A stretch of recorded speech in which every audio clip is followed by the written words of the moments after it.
I had a client tell me one time that they're just lazy.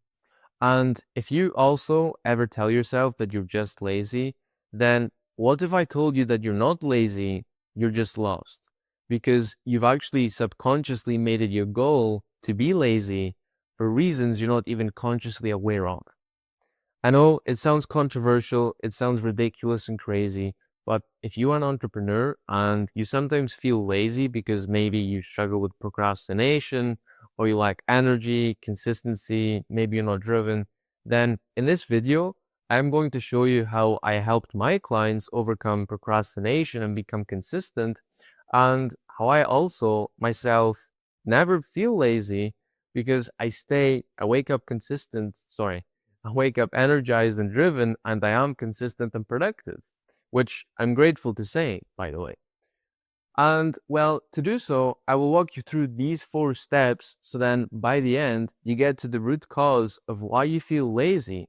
So, no hacks, no tactics, the root cause that will help you solve this for good. And well, let's start with number one. And number one is our biology. And basically, what I'm going to be answering for you in this video is, are we lazy just from a biological level? Are humans lazy in general? If not, then we'll go layer by layer. And by the way, these are the layers that make us who we are. Basically, your identity, your self image, what makes you who you are. And if you think that you are just lazy, then I will let you know on which level that is. And the second level, our nature, is our genetics. So basically, when you're born, how you differ from everyone else. Everyone has different strengths, different weaknesses. Your nurture is your upbringing. Your environment is your current and past environment. And intention is, well, you can change who you are intentionally as well, if you become intentional of that. So let's start with biology. And the question is, are our ancestors, or were we, or are we as humans naturally lazy? Well, just think about it. Just the very reason that you're alive right now, in fact, let me ask you, do you think you would be alive right now if your ancestors were lazy and they didn't take action, they didn't move, they didn't hunt, they didn't build, and they didn't, protect and adapt? Would you be alive right now? Probably not. I doubt it. So just you being alive proves that behind you is a lineage of people who were not lazy on its own. And well, if our ancestors were lazy, then they probably wouldn't have adapted and evolved into us. We probably wouldn't be alive and we would have died out. So, very quickly, we can already cancel out that no, on a biological level, we're not lazy. What about nature? So we know that humans in general aren't lazy, but is it true that maybe some people are just born lazy while others aren't? Well, let me ask you another question. Have you ever seen a 1 year old that is not curious, not energetic, and not self directed? And well, I haven't, because we just are born curious, energetic, and self-directed. And as Daniel Pink says in the book Drive, we're born that way because it's just the way we are out of the box.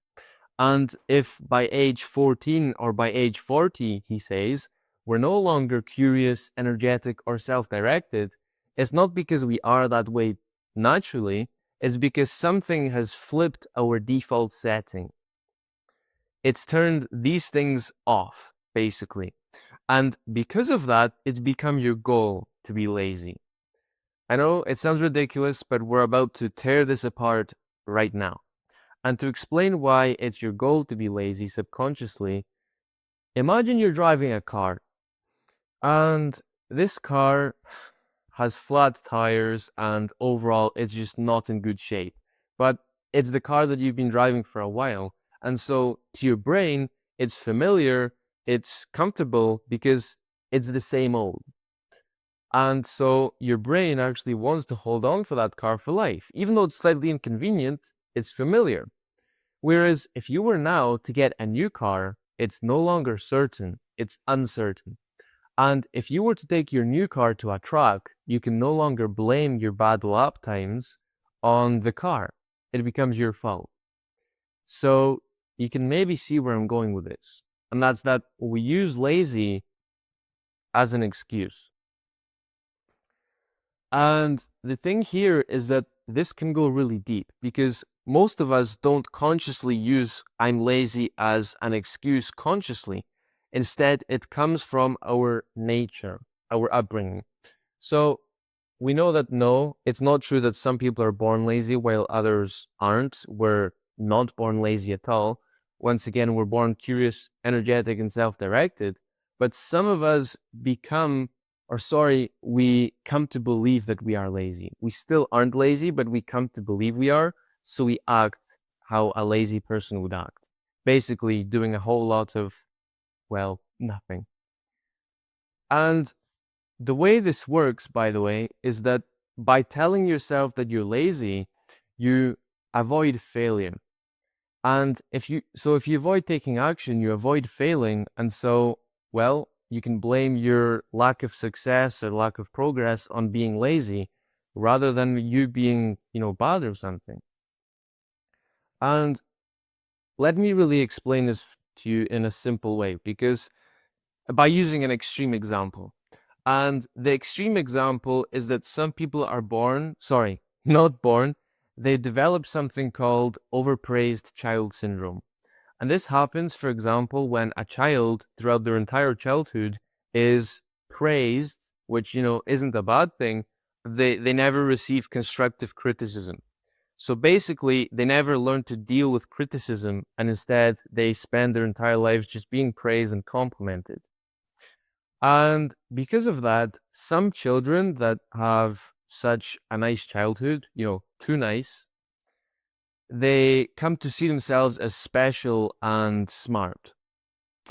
And because of that, they avoid taking any action they avoid any threat or anything that threats that identity of being smart or special. So basically, they don't take action, so they don't, risk failing, and then blame that on just being lazy. It's an excuse. I'm just lazy. And remember, this all happens subconsciously. And this is called conceptual survival. Let me once again try to explain this to you very simply. Our ancestors had to survive on a physical level. Basically, walking around, they could be faced with danger, like, let's say, a tiger, for example, any minute. So they had to survive on a physical level. Whereas nowadays, we no longer face the danger of coming across a tiger on our way to, coffee, on our coffee break. And so instead, we no longer have to fulfill the need of survival so much, but instead the need for status.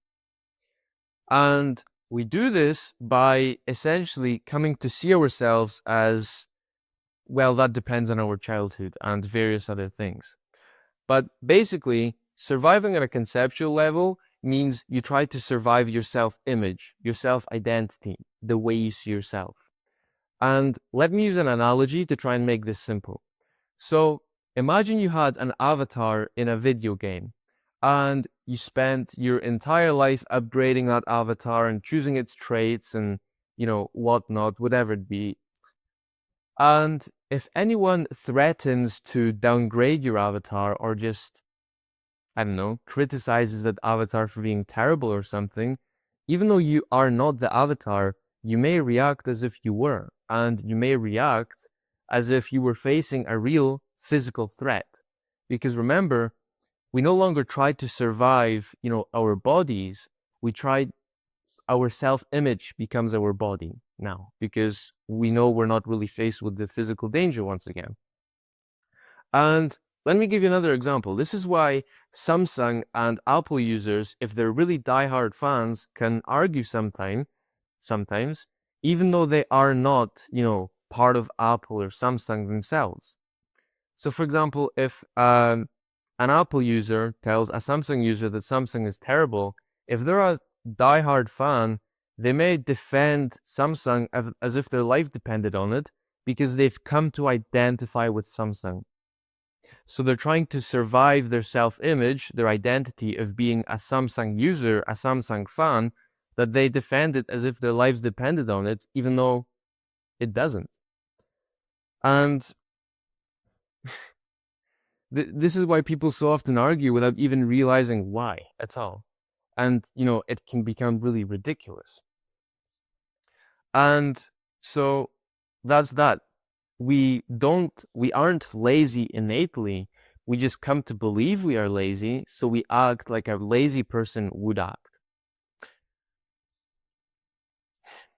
Now, let's solve this issue. Because since you now know that innately we're not lazy, then, well, let's reveal the truth. Instead, we are efficient, not lazy. And that's because a whole while ago, once again, for our ancestors, sometimes calories could have been scarce. So maybe food was hard to get, or you didn't have any luck that given day, you didn't catch anything. You had to preserve your energy, because if you spent your whole day running around like a headless chicken, then you drain your energy, and then you would face the very, very real threat of dying and not being able to protect yourself. You've run out of energy. And this is, for example, what lions do. If you imagine a lion, then it almost seems as if lions spend pretty much their entire day just lying around. But are lions lazy? No. They pounce when the time is right. So basically, they're efficient, not lazy. And so the goal is to treat your work as if you want to sprint like a lion instead of grazing like a cow. And we often spend our entire days just, grinding and trying to bang every task out, take every task off, putting out all these fires in our businesses. Entrepreneurs often, get stuck in trying to solve every urgent task because it feels important, but it's not. It's just urgent, putting out these fires. And that's why we often feel drained. And if we feel drained for too long and we don't even want to get up and do any of our work, then we may tell ourselves, you know what, I'm just lazy. And often it may just be an excuse not to do the work. And so why fight your biology? If biologically you're not made to run around and do random things all day, then why make yourself do that? Why try to force yourself? Why look for hacks or tactics to force your brain into taking action if you're just not biologically made that way? Why not instead find meaningful work and actually align your work with who you truly are? And the reason for this is because since we're efficient, our brain, we're wired to avoid tasks that are, well, basically, we're wired to avoid excessive action and unnecessary action, of course, which makes sense. So the only reason we do take action is if we have a very real reason to act, if we're compelled to act. And so what you want ideally is a clear vision of what you want to build, so you know what you're building, what direction you're going in, a why, so a purpose, or at least just a strong reason why, and systems to keep you going in that direction. And these three things are not random because they align with my framework that I've made for being driven by design. Your drive, well, you get that from your purpose or your why, direction from your vision, and then development from your systems. Because I have a saying, if you never stop improving, success becomes inevitable. And so to sum everything up, you are driven, you have drive, you have the capacity for drive and effort and action. It's in your DNA. It's already there within you. So instead of trying to force yourself to do meaningless things, just find what truly does matter to you. And that doesn't mean you have to change your business altogether. It just means you maybe need to pivot and change your direction, or maybe put yourself in a different place. Maybe you just need to hire people to do certain tasks that aren't for you.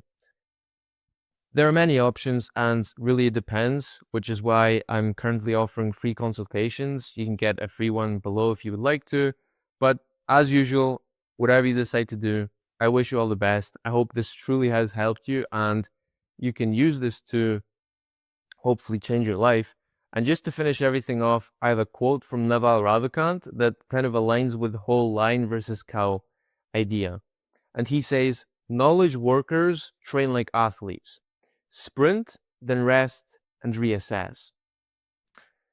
And if you align your work with who you truly are, your natural strengths and your purpose and your passions, then you will actually want to sprint. Your brain will want to tackle the work.